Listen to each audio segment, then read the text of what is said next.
In the hadith, revelation, what does the hadith say? Look, I was given the Quran and twice as much wisdom. The wisdom mentioned here refers to the hadiths. It refers to the sunnah.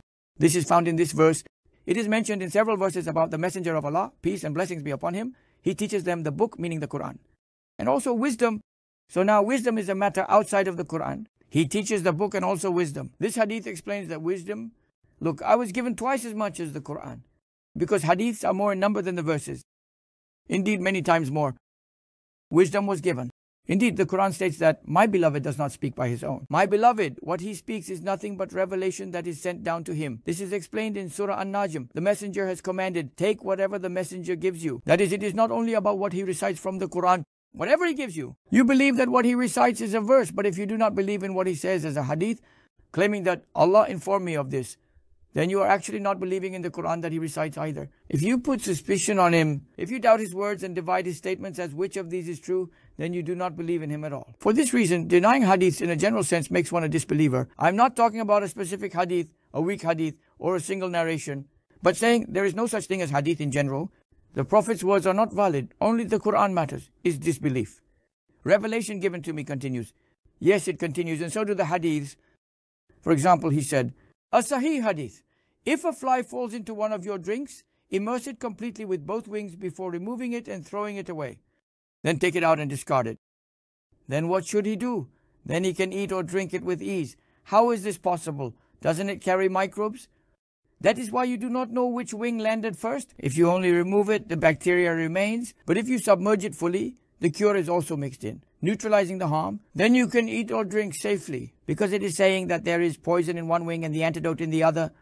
The antidote, that's why when you dip them, because they won't be able to tell which wing fell on them, that danger passes. That danger of microbial contamination is gone. Come on. Japanese scientists researched this hadith and found that one wing of a fly carries harmful microbes while the other contains substances that counteract them. A substance was found that prevented harm. They found something, explained it as this and that, and caused an uproar. Then when they heard that it was mentioned in a hadith, they were astonished. Some of those who made the discovery also became Muslims. Thus, the miracles of many hadiths still continue today. They are researching the miracle of black seed, investigating black seed. They are producing all kinds of healing products from it. In Europe, here and there, they attach great importance to herbal products.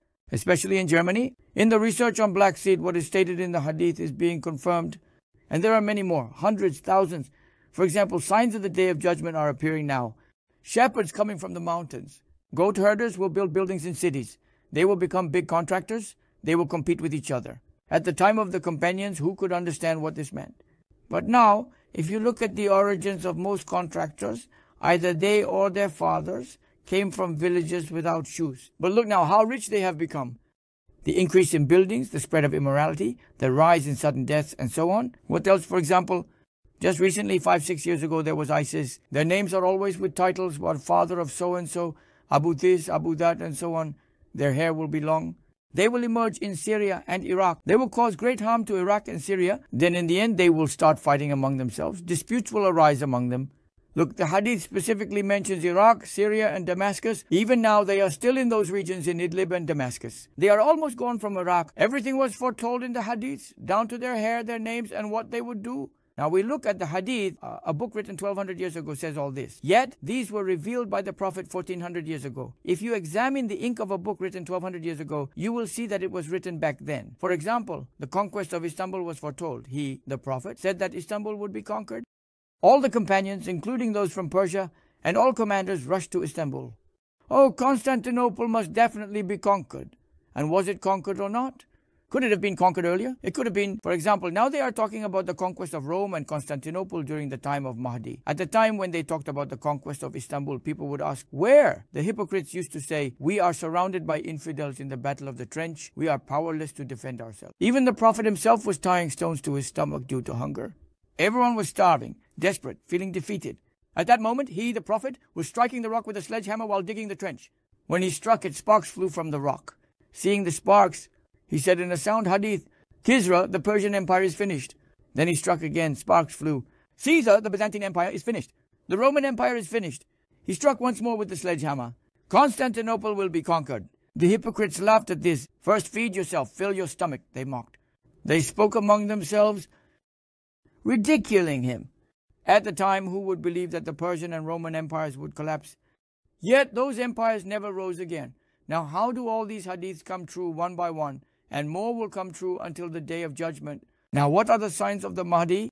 The great signs of the day of judgment. 10 major signs. The sun rising from the west, the emergence of the Mahdi, and that Jesus, peace be upon him, is alive in the heavens and will descend. Now when we say these things, people react the same way as those who laughed at the Prophet in the past. It will not be established yet. Rome is finished. The Greek Empire is finished. Here are its treasures. It will be spent in the Baytul Mal. Its treasures will be spent in the way of Allah. The two greatest empires in the world.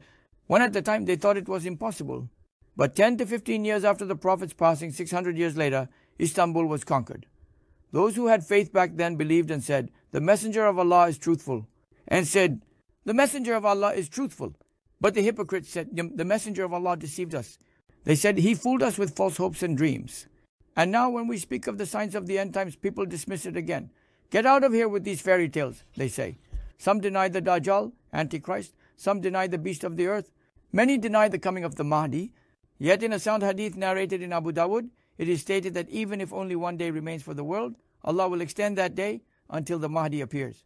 And his name will match mine. His father's name will match my father's name. His name will be Muhammad ibn Abdullah. Just like the beloved Prophet who was Muhammad son of Abdullah. That is his name. Mahdi is his title. There are so many authentic hadiths about this. Yet when we talk about it, people mock it. They say, look how advanced America, Russia, and China are. They have gone to space and you're still talking about this? You will see, if you live long enough, you will see it for yourself. My talks, inshallah, will remain and continue. Then people will say, where did this scholar know all this from? Where do we know it from? The Messenger of Allah told us. The revelation I have received is eternal. Because all other miracles belong to their own time periods. But I have a difference from other prophets. My miracles were revealed to me as eternal revelation. Some of it is in the Quran, some in hadiths. And the hadiths give twice as much revelation as the Quran. There are signs in them for events that will take place. Everything's appointed time. If I were to explain all the miracles in the Quran and hadiths, I wouldn't finish even if I lived my whole life. Our lesson takes another direction.